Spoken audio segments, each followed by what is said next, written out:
Libro del Éxodo, capítulo 26, versículos 31 a 37. Confeccionarás un velo de púrpura violácea, púrpura escarlata y carmesí, y de lino torsal, con querubines artísticamente bordados. Lo colgarás de 4 columnas de madera acacia, recubiertas de oro y provistas de ganchos de oro. Sus 4 basas serán de plata. Colgarás el velo debajo de los corchetes, y detrás del velo introducirás el arca del testimonio. Así el velo os servirá de separación entre el santo y el santo de los santos. Entonces, lo que vemos ya de entrada en estas indicaciones es que el Señor sigue siendo sumamente detallista y explícito con Moisés en torno a lo que debe ser hecho. En este caso, por ejemplo, el templo fue dividido en 2 partes mediante un velo. Desde este primer momento, el templo quedó justamente dividido en 2 partes. Y aquello que marcaba la pauta de separación era un velo. De hecho, la parte exterior era llamada santuario. La parte externa era llamada santuario. Mientras que la interior, es decir, aquel lugar donde estaba colocada, de hecho, el arca de la alianza, era denominada el Santo de los Santos. Ya se daba esta distinción entre el santuario y el Sanctum Sanctorum o Santo de los Santos. Bueno, ¿qué significa esto? Pues que la iglesia parcialmente es peregrina en la tierra, o sea, lejos del Señor. Recuerden que aquí se está dando ya una indicación de las realidades futuras que habrían de suceder y que se están plasmando a manera de figuras cuyo contenido los padres han intentado desentrañar. Pero otra parte, ciertamente, de esta misma iglesia se encuentra con él ya en el cielo. Es lo que ahora nosotros llamaríamos la iglesia triunfante, que en efecto está ubicada ya en el cielo, y la iglesia militante, que se encuentra lejos del Señor por estar peregrina en esta tierra. Así pues, esta pared divisoria, que como dijimos estaba marcada por un velo, significaría el cielo mismo. Y el arca de la alianza simboliza al Señor, que es justo nuestra meta primordial, y que es el único que conoce los misterios del Padre. El único que puede acceder, pues, en tanto su misma condición filial, en tanto Hijo de Dios, al misterio mismo de la Trinidad. De hecho, solamente Él es el único que ha salido del interior del cielo mismo hacia el exterior, hacia el mundo, como afirma Beda en las homilías sobre los evangelios. Dicho de otra manera, así como se daba paso humanamente del santuario al Sanctum Sanctorum, y en este caso en particular una sola vez al año, por ejemplo, por el sumo sacerdote, aquí esta división ahora establece que si bien es cierto que para cualquier ser humano es imposible entrar hasta la santidad misma de Dios, se iba a realizar el movimiento justamente opuesto. O sea, Dios mismo se iba a encarnar en este mundo a través de un seno virginal. El verbo, pues, se iba a hacer carne. Por eso se establecía, pues, ya dentro de estos versículos, esta línea divisoria entre el interior y el exterior. Ahora bien, como se habla del tabernáculo, en tanto figura de la iglesia, se dice a Moisés que las basas interiores de las 4 columnas que el Señor ha mencionado serán de plata. ¿Y qué se entiende por plata sino el resplandor de la palabra divina? ¿En qué se va a sostener, pues, esta figura de la iglesia que aquí está simbolizada por el tabernáculo? Bueno, sus basas serán justamente el fundamento dado a partir de la palabra divina. Está escrito, en el Salmo 12, por ejemplo, palabras puras son las palabras del Señor, plata refinada en el crisol. Así pues, las basas revestidas de plata sostienen las 4 columnas del tabernáculo, porque los predicadores de la iglesia, adornados con la palabra de Dios para dar ejemplo a todos, llevan en la boca y en las obras los dichos de los 4 evangelistas. Entonces, las 4 columnas del tabernáculo, esa futura iglesia, serán efectivamente los 4 evangelistas. Y están recubiertas, en tanto basas de plata, por el resplandor que emerge justo de la palabra de Dios.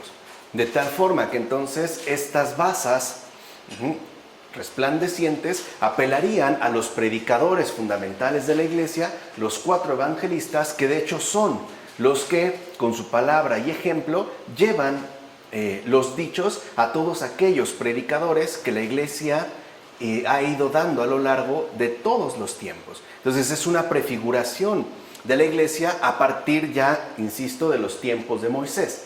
Finalmente, ya viste que hay dos santuarios.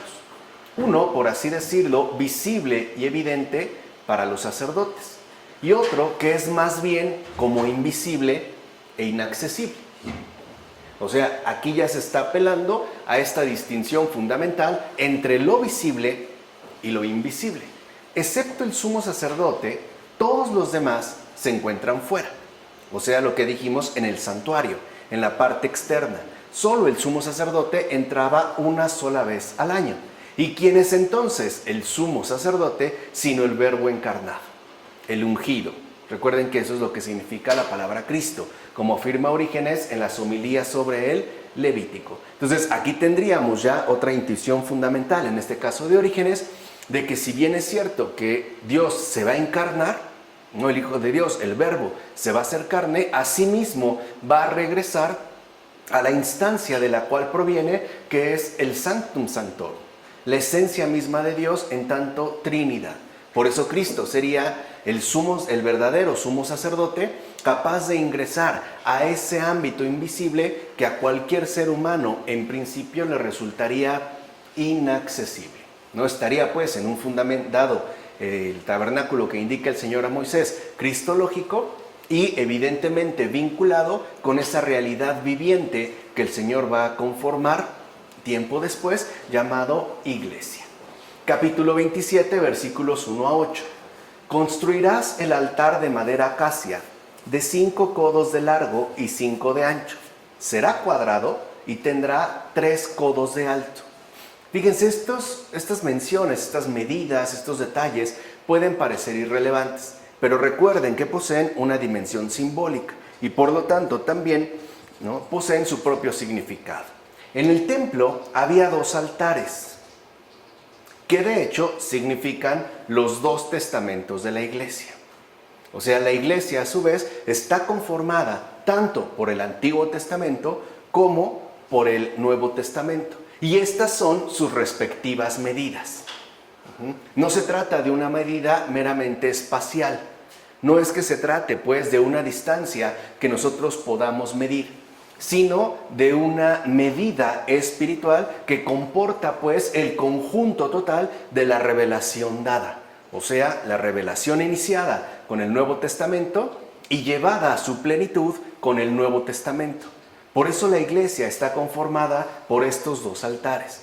Si lo ven, durante la liturgia de la palabra es muy común que se vean pues esta conjunción de elementos a partir de las lecturas dadas.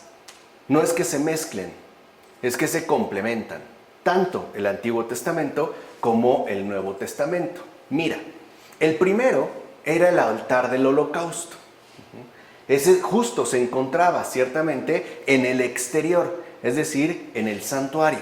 Recuerden, cuando hablamos de la Biblia en su contexto, hablamos justo de los detalles particulares de la confección del templo. Bueno, en el santuario se encontraba este primer altar, llamado el altar del holocausto, del sacrificio, que estaba recubierto de bronce y estaba colocado precisamente delante de las puertas del templo.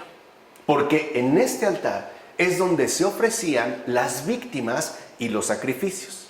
Si se dan cuenta, no era el mismo tipo de ofrenda el que se realizaba en este primer altar exterior que el que se llevaba a cabo en el altar interior. Pues bien, este primer altar significarían, por tanto, los adoradores carnales del Antiguo Testamento. Recuerden que estamos en esta etapa. No podemos nosotros desacreditarlos porque no somos anacrónicos. No nos podemos brincar la situación concreta en la cual el Señor se ha manifestado. Y si bien es cierto que puede parecer rústico realizar un sacrificio de este tipo, ¿no?, un sacrificio cruento, pues en este altar, a partir, por ejemplo, de ciertos animales, por medio de ciertos sacrificios, la realidad es que se está avanzando de esta primera instancia visible hacia una plenitud más bien espiritual.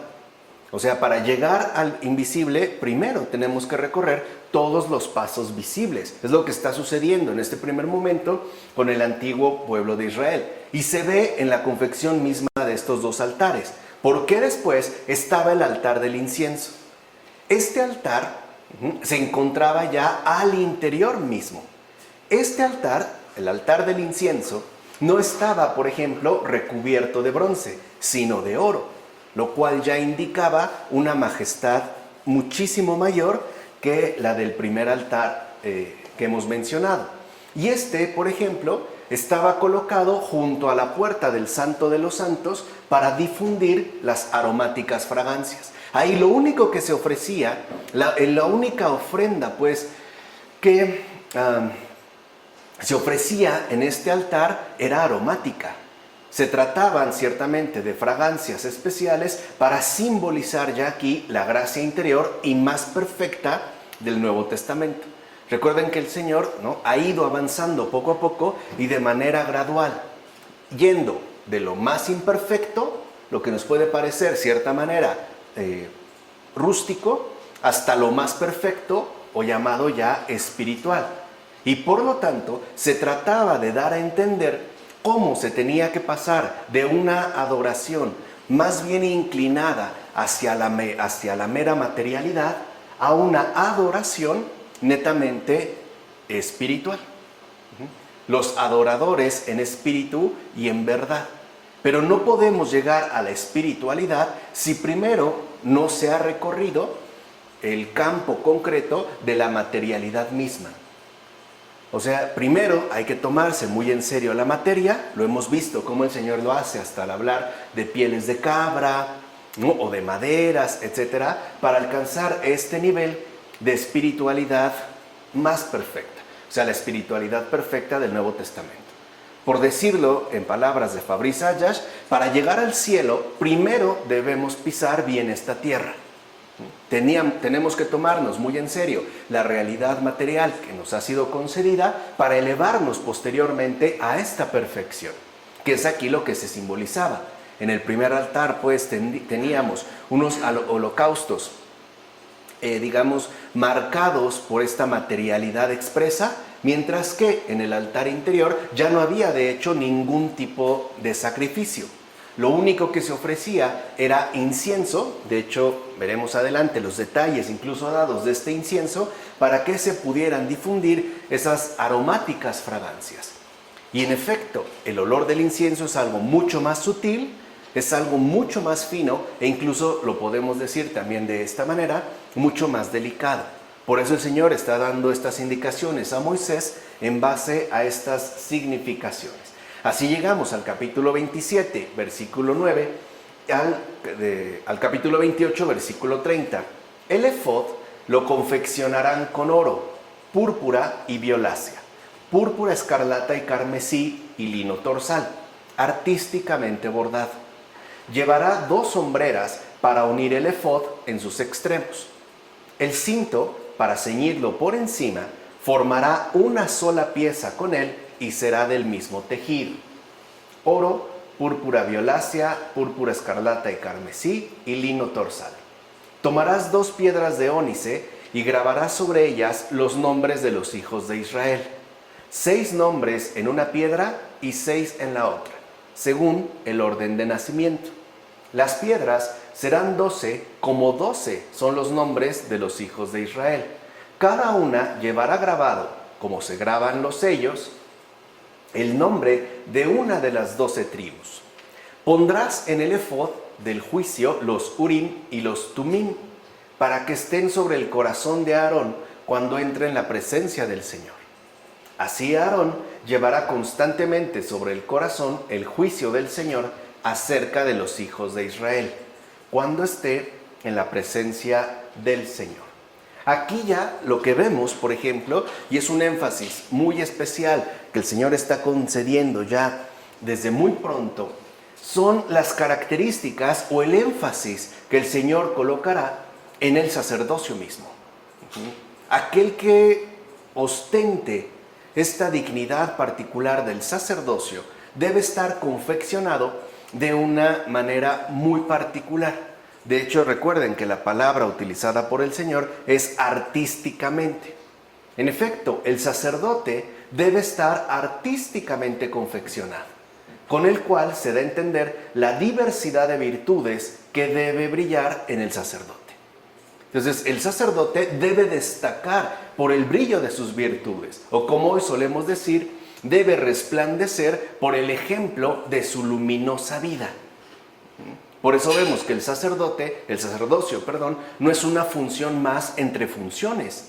Es una función tan especial que incluso solo el sumo sacerdote podía entrar al Santo de los Santos una vez al año. Nadie más tenía esta posibilidad. Y ante todo, en el caso del sacerdote, lo que debe brillar en él es el oro, o sea, la comprensión de la sabiduría. Un sacerdote debe de ser comprensivo según los dictámenes establecidos por la propia sabiduría. No puede, pues, ni pensar ni vivir de la misma manera que los demás. Tiene que destacar por su comprensión, insisto, recibida a partir de la propia sabiduría. A esto añadiéndole el brillo mismo de la diversidad de virtudes que lo deberán adornar. Además, debe estar bien teñido de púrpura para que su inteligencia le conduzca al amor de los bienes del cielo. O sea, el sacerdote no puede tener nada de mundanidad, que de hecho es lo que ha criticado en tiempos recientes el Papa Francisco. Cuando él habla de clericalismo, se está refiriendo precisamente a todos aquellos sacerdotes desteñidos, cuya inteligencia ya no apunta al amor de los bienes del cielo, sino al apego de los bienes de esta tierra, incluso en sus propios comportamientos. Por eso vemos como el Papa Francisco no anda equivocado, no anda errado en este punto del sacerdocio, cuando él lo contrapone, repito, a lo que llama clericalismo.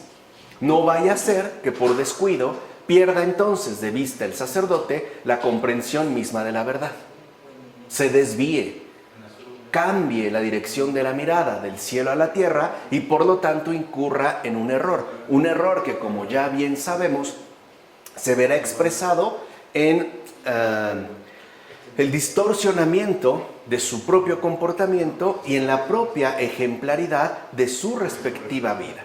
Y asimismo se espera que el corazón sacerdotal, al esperar las grandezas que predica, reprima en sí mismo las sugerencias de los vicios y se oponga a ellas con regio poder. De modo entonces que siempre examine la nobleza de una regeneración interior y defienda con sus hábitos el reino de los cielos. Entonces el sacerdote está llamado a ser presencia de Dios en esta tierra en base a estas características tan particulares. Su predicación tiene que ser pues la base de su propia aspiración y para ello también debe ser ejemplar en el combate contra los vicios. Recuerden cuando abordamos la terapéutica de las enfermedades espirituales. El sacerdote es el primero que debe asumir esta continencia y oponerse a todo tipo de vicios de manera contundente, de tal forma que entonces se perciba en él esa nobleza de una regeneración interior que lo conduce a una defensa permanente del reino de los cielos. Así pues, el sacerdote debe brillar por la caridad, es decir, según el ardor de las virtudes que conforman el amor interior. Debe estar pues lleno de caridad. Debe estar literalmente consumido por el amor a Dios y el amor al prójimo. Y es que la caridad ama a un mismo tiempo a Dios y al prójimo. Recuerden que esto es muy común en los padres de la iglesia. Prácticamente para todos los padres de la iglesia, hablar de caridad es hablar del amor a Dios y al prójimo a un mismo tiempo. No pueden quedar separados. Incluso ya lo habíamos visto con anterioridad. Por eso el efod, que es el humeral o paño que se pone sobre los hombros, cubre al mismo tiempo los dos hombros. Es decir, cubre y conecta, ¿no? Cuida del amor a Dios y del amor al prójimo. Por eso es que en efecto el sacerdote tiene contacto con la gente, pero también intimidad con Dios. Por decirlo así, entra ahí, sale. está ubicado en este punto de encuentro entre uno y otro, de tal manera que el amor a Dios lo impulsa al prójimo y el amor al prójimo le conduce de nuevo al amor a Dios. ¿Y qué decir del lino? La belleza nítida del lino nace de la tierra. ¿Y qué es el lino sino la castidad que brilla con fuerza según la belleza de la pureza corporal? Entonces, el lino es la templanza de vida por el sacerdocio. Debe de haber entonces también ahí una clara castidad, que si bien es cierto, es ante todo una castidad interior, espiritual del corazón, asimismo se reflejará en una castidad corporal, puesto que el lino remite justo a este fruto de la tierra que de igual manera no debe ser descuidado, como afirma Gregorio Magno en la regla pastoral, que debería o es de hecho el libro de cabecera para cualquier sacerdote. Por eso a nosotros, en los tiempos actuales, nos es sumamente criticable el sacerdocio en tanto no vemos este resplandor, porque no se le está pidiendo menos. De hecho, hay que entender que cuando se ha desacreditado el sacerdocio en el mundo contemporáneo, por una parte se tiene razón, porque estas críticas de fondo no son más que exigencias que el propio Señor ha establecido. En un sacerdote no se puede aceptar algo menos.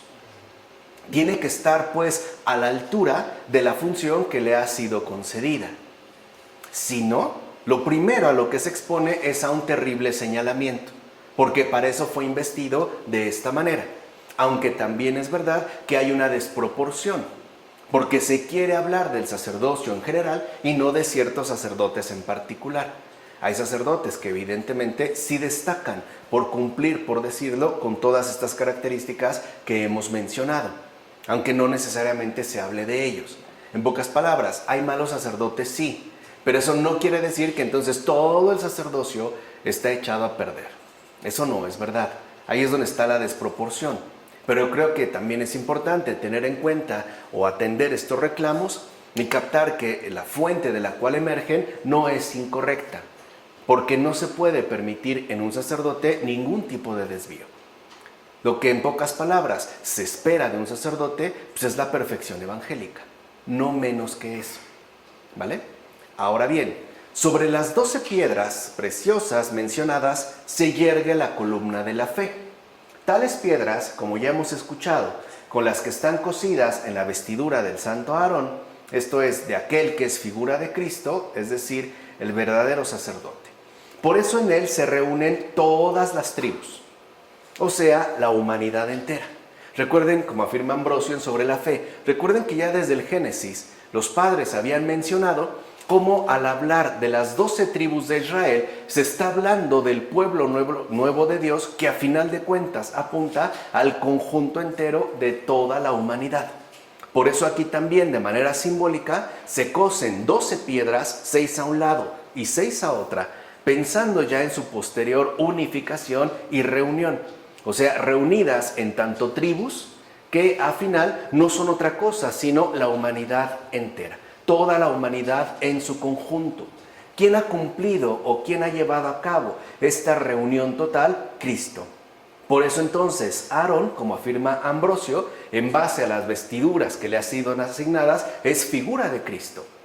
Es anuncio de este sumo sacerdote que llevará a cabo esta obra de reunificación.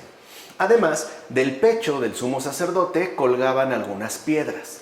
De ellas destacaban 2. La manifestación, Urim, y la verdad, Tumim.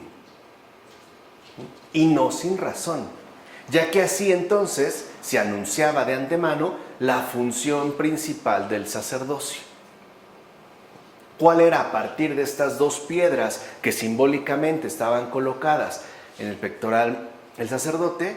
Pues la función principal es anunciar siempre la manifestación de la verdad en este mundo, es decir, al Emmanuel, como afirma Cirilo de Alejandría en una de sus cartas, que el Emmanuel, como ya sabemos, es el Dios con nosotros, o sea, Jesús de Nazaret.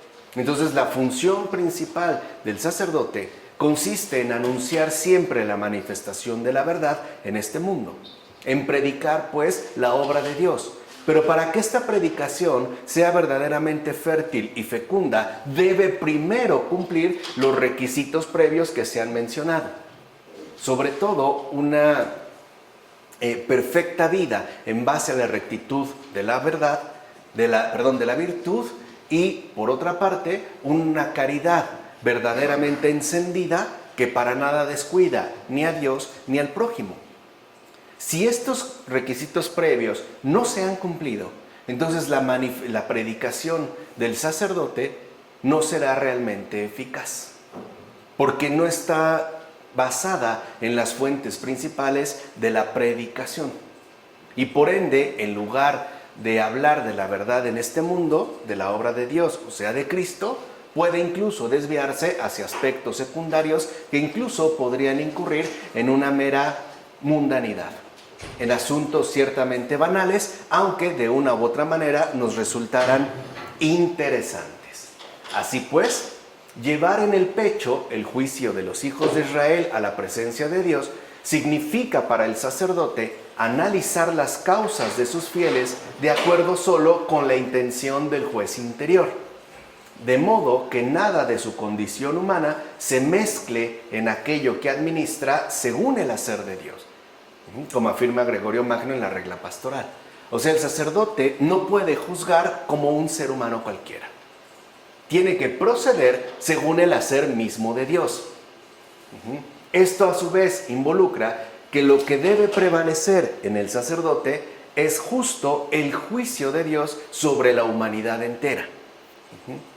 De tal manera entonces que, por ejemplo, en el caso del sacerdote es fundamental que la condición humana sea tratada o abordada a partir de la propia misericordia que Dios ha manifestado desde un principio. Por eso el sacerdote debe de ser, como lo dijimos anteriormente, comprensivo, caritativo y por tanto misericordioso. De hecho, digamos que la labor fundamental del sacerdote es misericordiar. El sacerdote debe ser experto en paraclitear, ¿no? O sea, debe de paraclitear a la humanidad. Debe de llevarle consuelo, apoyo, también es cierto, reprensión, pero siempre a la luz del hacer de Dios. No puede dejarse llevar, por ejemplo, por meras preferencias, o no puede tratar mejor a una persona por pertenecer a un estatus económico más elevado, o no puede, por ejemplo, de hecho, no debe llevar a cabo su respectiva administración en base a ciertos favoritismos. Por ejemplo, ir a imponer la unción de los enfermos a una persona porque la conoce o la aprecia y despreciar a otra porque a lo mejor no tiene recursos o le es completamente desconocida. No puede tener este tipo de comportamientos. Así pasamos a los versículos 31 a 43 de este capítulo 28. Confeccionarás el manto del efod, todo él de púrpura violácea. Tendrá en el centro una abertura para la cabeza. La abertura irá reforzada alrededor con un dobladillo, como el de las orlas, para que no se rasgue. En la parte inferior, en todo el vuelo del manto, pondrás granadas de púrpura violácea, púrpura escarlata, carmesí y lino torsal. Y entre ellas, también alrededor, campanillas de oro, alternando una campanilla de oro y una granada por todo el vuelo del manto. Fundirás una lámina de oro puro y grabarás, como se graba en un sello, lo siguiente: consagrado al Señor. Entonces vean, si nosotros vemos a un verdadero sacerdote, lo que debemos leer es la impresión que lo ha marcado: consagrado al Señor, con todo lo que eso implica. No podemos ver a uno más entre otros. Tiene que destacar por esta consagración que le ha sido asignada, y que además no es una consagración cualquiera, porque ha sido consagrado al Señor. Es la placa que llevaba en este caso el sacerdote. Recuerden que es la imagen viva del sacerdocio en general. Por eso veamos cuánto énfasis ha puesto el Señor en el sacerdocio. No es una cosa menor, no es una cosa irrelevante. De hecho, no hay mayor dignidad en esta tierra que la consagración al sacerdocio, que el ser consagrado al Señor, lo cual también trae consigo sus respectivas exigencias, porque un favor tan grande no será pues asumido sin exigencias ciertamente mayores. Bueno, conforme a la palabra divina, se unen unas granadas al vestido del sacerdote. ¿Qué se designa con las granadas? Sino la unidad de la fe. Vean incluso este ejemplo, ¿no? En efecto, del mismo modo que en una granada, con una sola corteza exterior, se protegen muchos granos en su interior, así también la unidad de la fe guarda a muchos pueblos de la Santa Iglesia según una diversidad de méritos. ¿Qué es entonces la humanidad en su conjunto? Una granada. Y hoy diríamos, cada cultura es un pueblo mismo de la Santa Iglesia y que está ahí ocupando su lugar respectivo sin necesidad de competir con algún otro grano que le resulte más o menos cercano.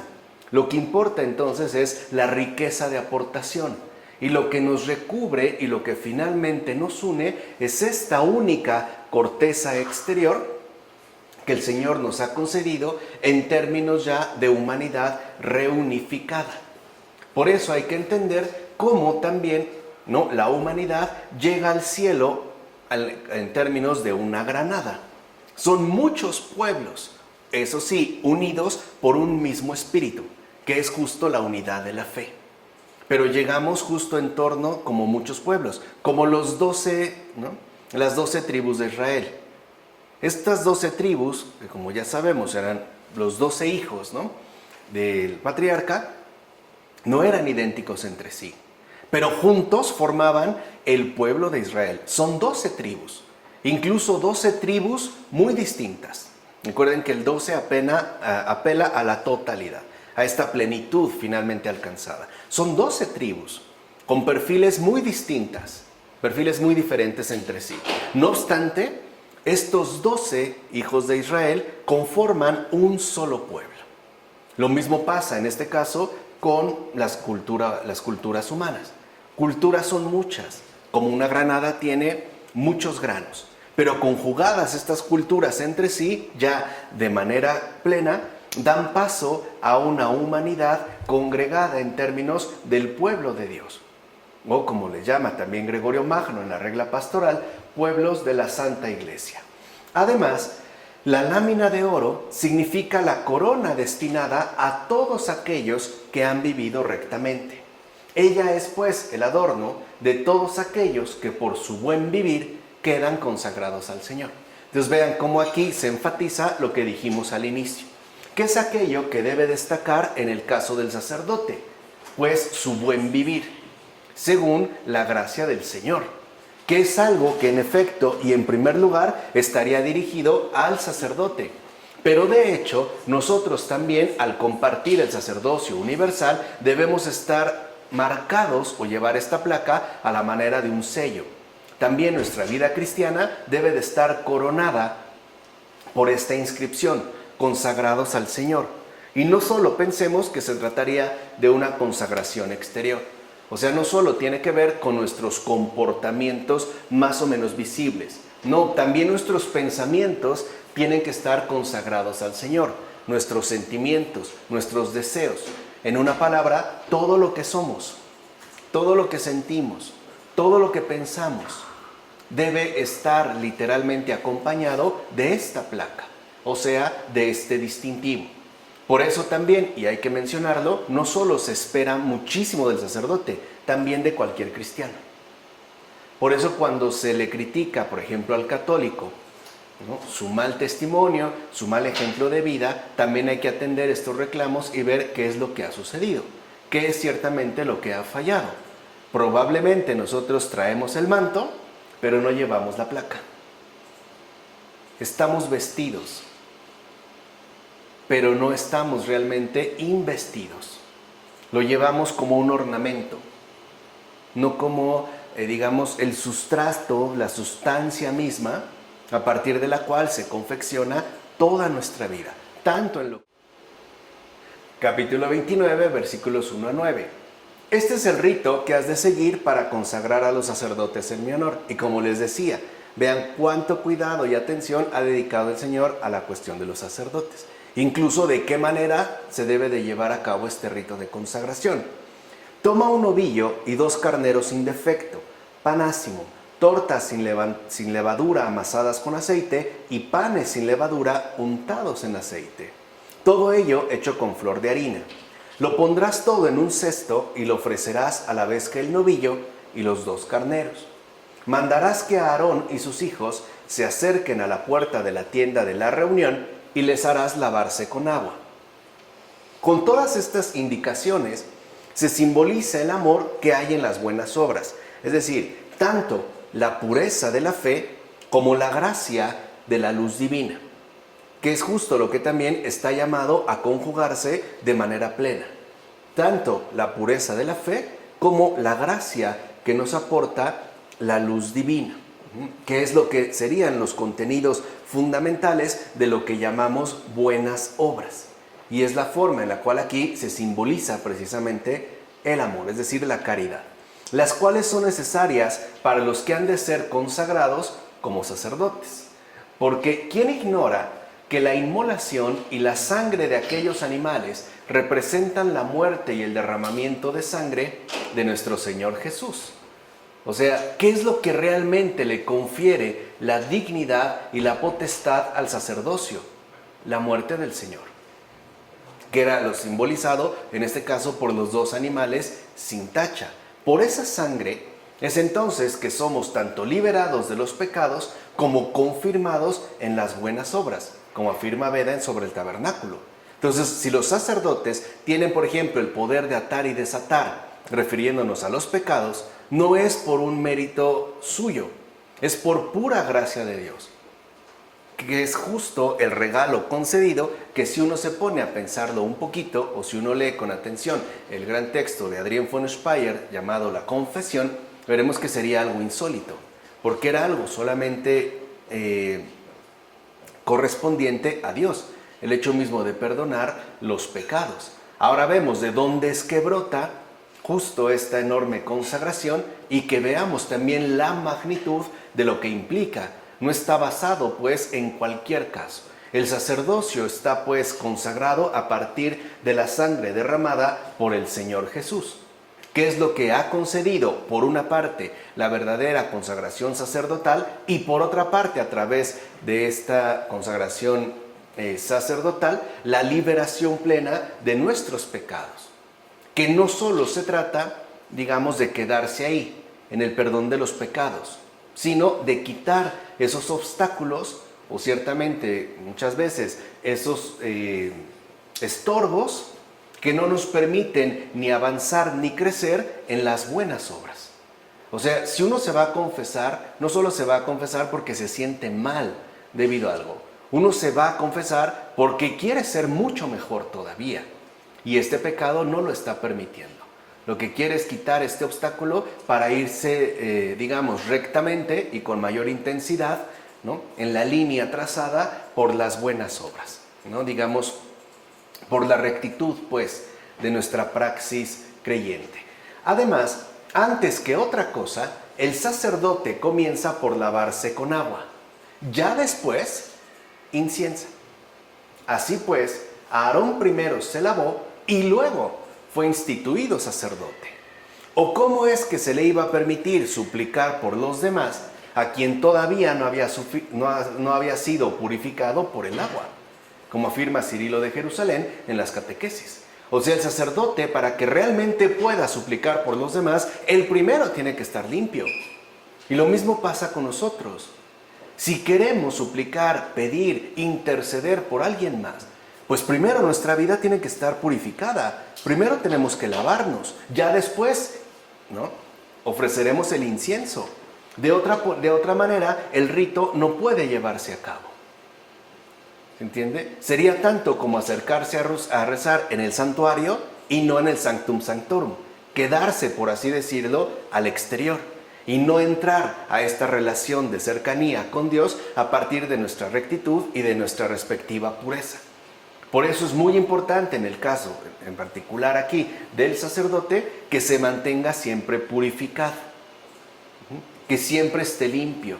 Por eso es tan fundamental que entendamos cómo el Señor, ante todo, atiende, no es que solamente escuche, sino que atiende las súplicas de los corazones limpios.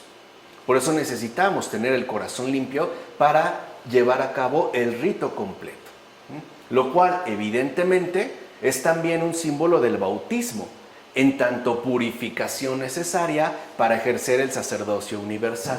Vean, ya lo había mencionado, por ejemplo, también Cirilo de Jerusalén en las catequesis. Nosotros, al haber sido bautizados, ya también alcanzamos la purificación necesaria para ejercer el sacerdocio universal. O sea, si bien es cierto, no somos sacerdotes en cuanto tales, si estamos llamados a interceder por los demás, a brillar por las buenas obras y ante todo, a llevar a cabo una vida plenamente marcada por la caridad, que como ya hemos dicho no es otra cosa, sino la plena comunión de amor a Dios y amor al prójimo. Ese es el sacerdocio universal. No solamente se refiere a la administración propia de los sacramentos, sino a aquellos perfiles que caracterizan este gran don del sacerdocio que Dios mismo ha instituido. Entonces, todo bautizado está llamado también a resplandecer en base a los lineamientos dados, aunque no sea, por decirlo de esta manera, ¿no?, su nombramiento oficial. Pero es algo que también nos concede el bautismo. ¿Para qué? Para ser también presencia viva de Dios en este mundo, aun cuando no necesariamente hayamos sido consagrados en términos de un sacerdote. O sea, dicho de otra manera, la responsabilidad no solamente recae sobre el sacerdote, recae sobre cualquier bautizado. Y este es un fundamento que a veces solemos pasar por alto, porque pensamos que solamente el sacerdote debe de ser ejemplar. Y no. En realidad debe serlo cualquier bautizado. Claro, mucho más el sacerdote. Pero también es verdad que debe resplandecer, ser luz del mundo, como decía el Señor, cualquier bautizado. Porque gracias a este lavatorio, a esta purificación que nos ha sido concedida por medio del bautismo, es que ya también estamos en condiciones para llevar a cabo este sacerdocio universal. Repito, intercediendo por los demás, ¿no?, destacando en las buenas obras y sobre todo resplandeciendo por una viva caridad y no por una especie de parodia caritativa. Capítulo 29, versículos 10 a 46. Mandarás traer el novillo ante la tienda de la reunión. Aarón y sus hijos impondrán sus manos sobre la cabeza del novillo. Luego inmolarás ante el Señor a la puerta de la tienda de la reunión. Y tomando la sangre del novillo, untarás con tu dedo los cuernos del altar y derramarás toda la sangre al pie del altar. Tomarás después toda la grasa que cubre las entrañas, toda la demás que cubre el hígado y los 2 riñones con la sangre que hay sobre ellos, y la pondrás a arder sobre el altar. Pero la carne del novillo, su piel y sus excrementos los quemarás fuera del campamento. Es un sacrificio por el pecado. A continuación, tomarás del carnero la grasa y la cola, la grasa que cubre las entrañas, toda la demás que cubre el hígado, los 2 riñones con la grasa que hay sobre ellos y la pierna derecha. Es el carnero de la consagración. Del cesto de panes ácimos que están ante el Señor, tomarás un pan, una torta amasada con aceite y una oblea, y los pondrás sobre las manos de Aarón y las de sus hijos para que las balanceen ritualmente ante el Señor. Los recibirás de nuevo de sus manos y los pondrás a arder en el altar sobre el holocausto. Es suave aroma en presencia del Señor, una ofrenda consumida en honor del Señor. Tomarás del pecho del carnero de la consagración de Aarón y lo balancearás ritualmente ante el Señor. Esa será tu porción. Consagrarás el pecho balanceado ritualmente y la pierna reservada ritualmente, es decir, lo que ha sido balanceado y reservado del carnero de la investidura de Aarón y de sus hijos. Por ley perpetua, esta porción, recibida de los hijos de Israel, será para Aarón y para sus hijos, pues es ofrenda reservada. En los sacrificios de comunión de los hijos de Israel habrá ofrenda reservada. Es ofrenda reservada para el Señor. El segundo cordero lo ofrecerás al atardecer como una ofrenda y una libación como las de la mañana. Es suave aroma y ofrenda consumida en honor del Señor. Es holocausto perpetuo que se hará de generación en generación ante el Señor a la puerta de la tienda de la reunión. Allí me reuniré con vosotros para hablaros. Me reuniré con los hijos de Israel en ese lugar que quedará consagrado con mi gloria. Consagraré la tienda de la reunión y el altar, y a Aarón y a sus hijos los consagraré para que sean sacerdotes en mi honor. Habitaré en medio de los hijos de Israel y seré su Dios. Y reconocerán que yo soy el Señor, su Dios, que los saqué de la tierra de Egipto para habitar en medio de ellos. Yo, el Señor, su Dios. Cristo, como ya sabemos, fue inmolado. De hecho, así se ofrece al Padre un sacrificio nuevo y verdadero de reconciliación, no en el templo, cuya dignidad ya había terminado.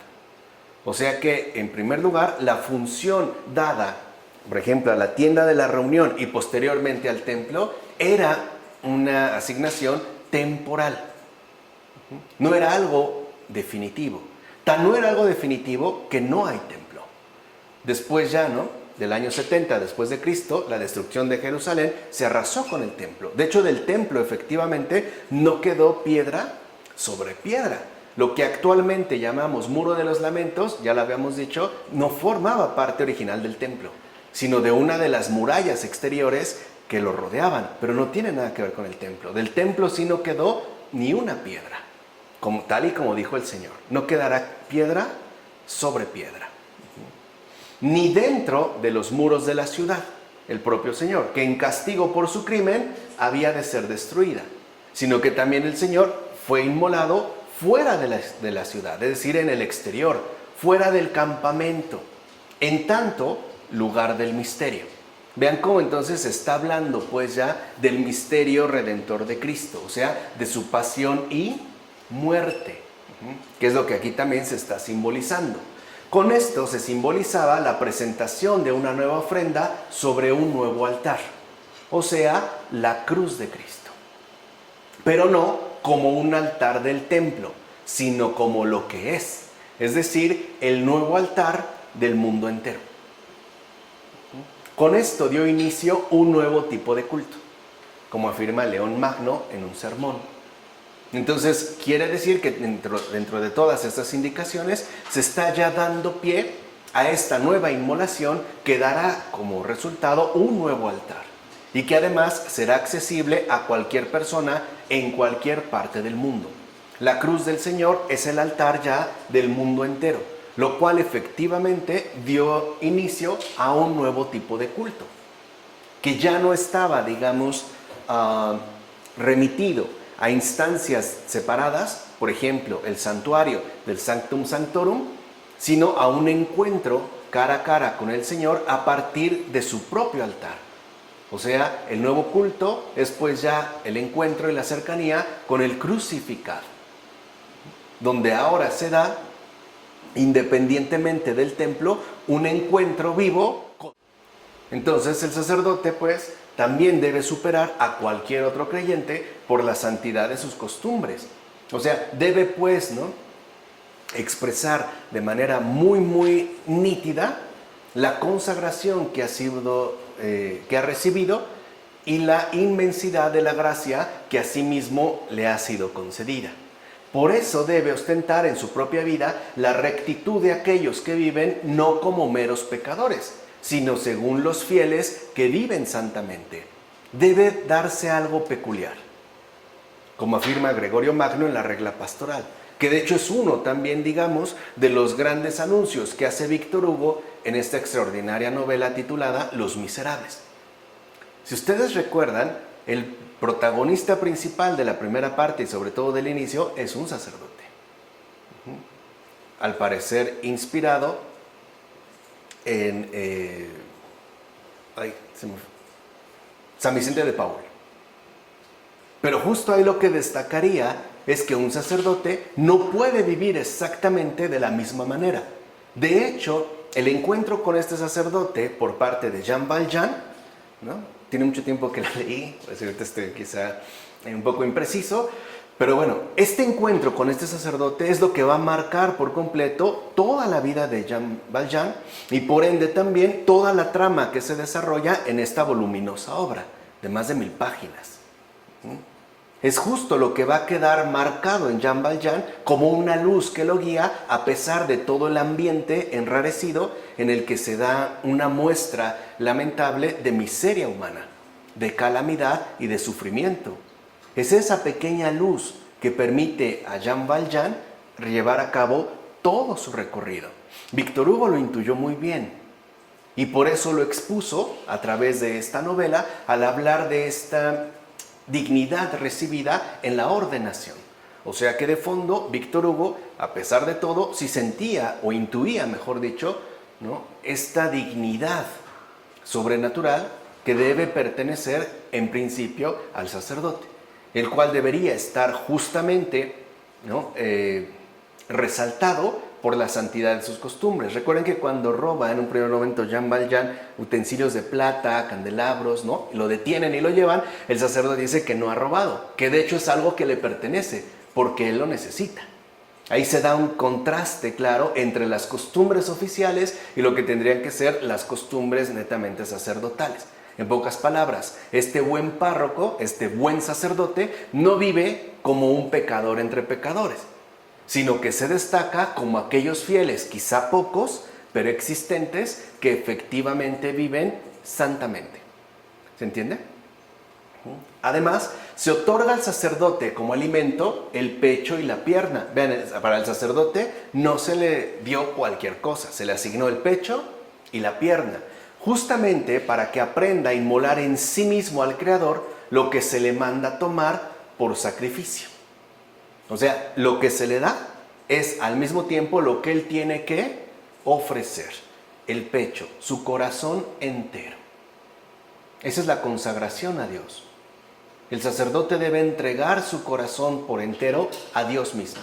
Y la pierna, que simboliza la agilidad en los movimientos, o sea, debe de estar al servicio pleno de la caridad, dispuesto siempre al servicio. Algo que de hecho podemos ver también en un santo cura de Ars, el patrono, ¿no?, de los sacerdotes, justo por esto. El servicio, no la inmovilidad, la disposición a ir a donde el Señor lo mande y allá donde sea solicitado. Por eso es que se da el pecho y la pierna. Por tanto, que no se limite a considerar en su pecho lo que es bueno. O sea, no solo que tenga una especie de devoción privada, sino que se ponga en movimiento, por eso el señalamiento de la pierna, para traer hacia los bienes supremos a los demás. Tiene que predicar.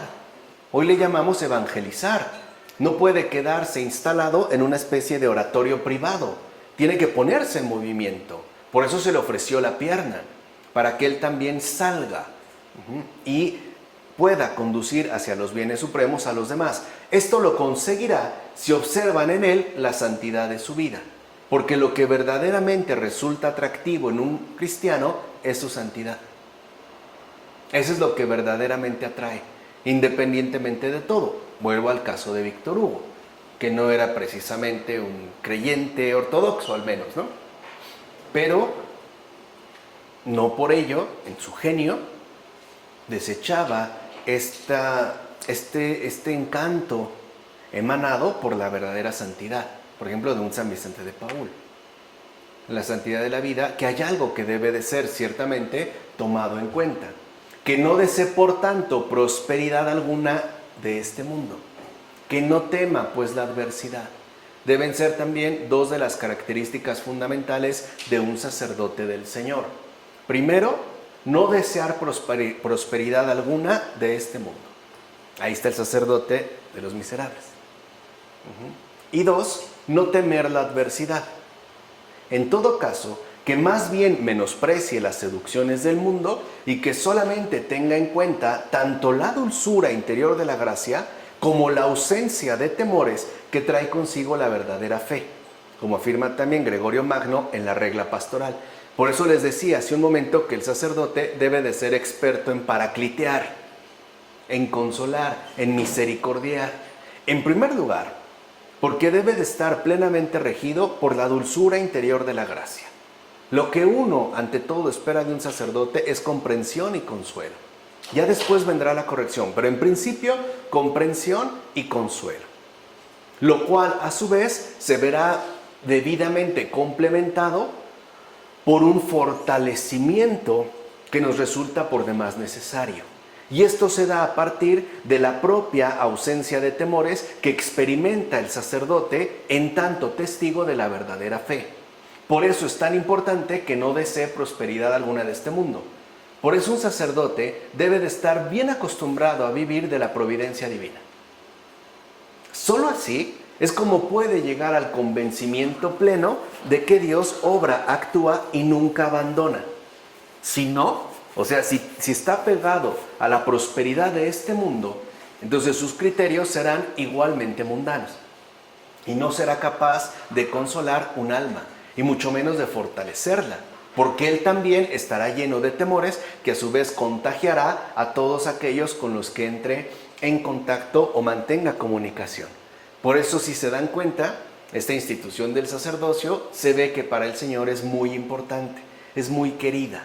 Por eso algunos santos se han dado cuenta, y con razón, que los más amados por el Señor son los sacerdotes.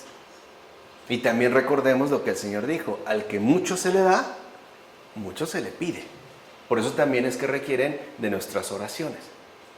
Por eso el Papa nos los recordó, el que se denomina a sí mismo, ¿no?, un cura de Roma, ¿no?, un párroco, simplemente un obispo de Roma, como tal, recen por mí. Y sí, lo que necesitan los sacerdotes también son nuestros rezos. Pero repito, en este caso en particular, esta dulzura interior de la gracia es lo que debe de estar sumamente presente, así como la ausencia de temores. Y esta ausencia de temores, repito, solo se alcanza una vez que se ha logrado vivir plenamente de la providencia de Dios, del auxilio divino en cada momento. Así pues, que se vea ya cuál es el incienso que Dios busca que le sea ofrecido por los seres humanos, especialmente por los sacerdotes consagrados a Él. ¿Cuál es el incienso que el Señor pide? Un olor de suavidad que ciertamente corresponde a las oraciones de un corazón puro y de una buena conciencia. O sea, ¿qué incienso nos pide? Pues aquel que es capaz de ofrecer un corazón humilde y sencillo, un corazón puro, como afirma Orígenes en las homilías sobre el Levítico.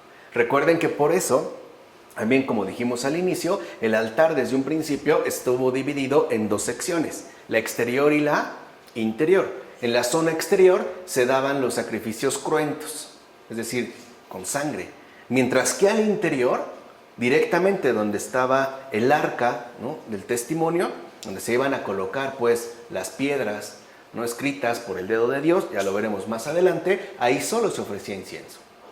Entonces pasamos, dijimos, de la materialidad a la espiritualidad, sin saltárnosla, o sea, dignificándola.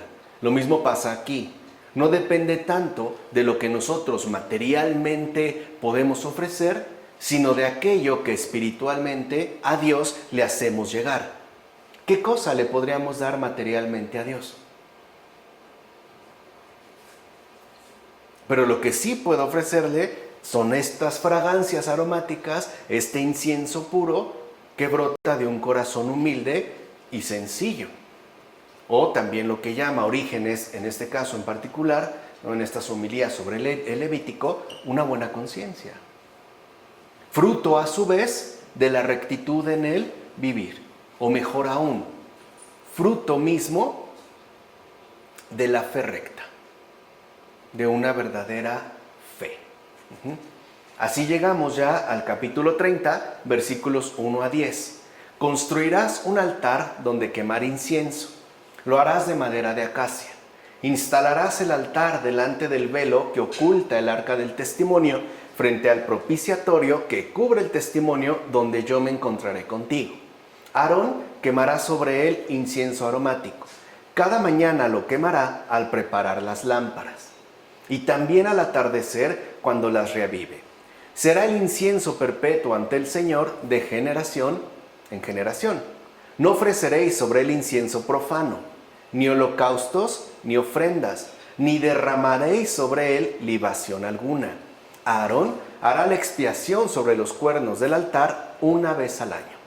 Con la sangre del sacrificio expiatorio por el pecado, hará expiación sobre él una vez al año, de generación en generación. Para empezar, el arca del testimonio que se encontraba dentro del velo indica a Cristo. En efecto, el arca significa la naturaleza de humanidad, es decir, de Cristo.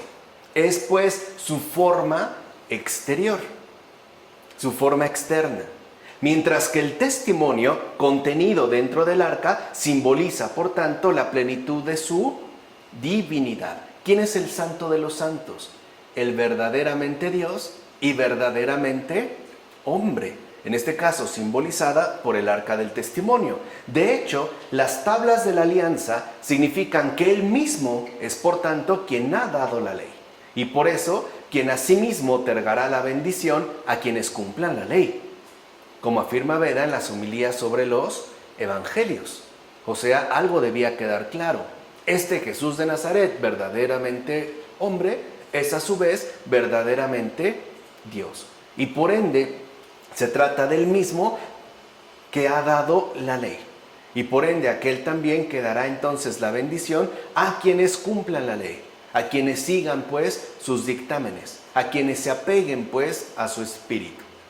Ciertamente, si consideramos cómo el verdadero sumo sacerdote, nuestro Señor Jesucristo, fue puesto en la carne, nos damos cuenta de que el día de la expiación consiste en la ofrenda hecha por Él por la remisión de los pecados ante el Padre.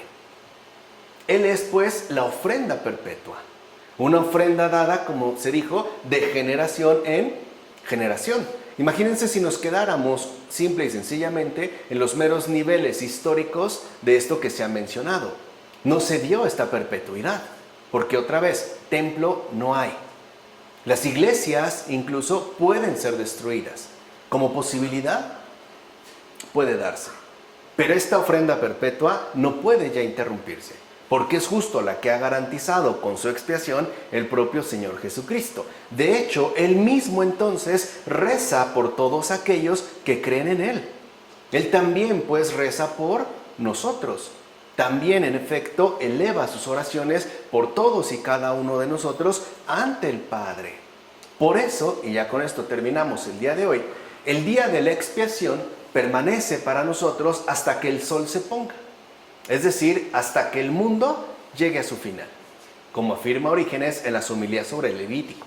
Quiere decir, por lo tanto, que en efecto el verdadero sumo sacerdote es el que sigue manteniendo en pie este mundo, debido a su ofrenda, ¿no?, dada en esta expiación permanente, por lo menos hasta que llegue el atardecer. Ya habíamos hablado que se refiere al fin del mundo, hasta que este mundo llegue a su final.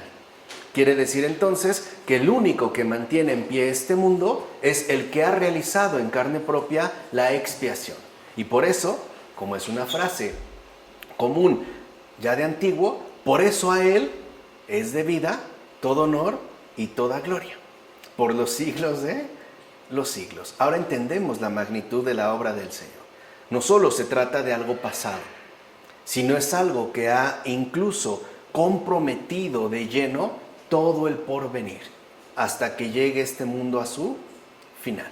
¿De acuerdo? Vamos a dejarlo hasta aquí. En nombre del Padre, del Hijo, del Espíritu Santo.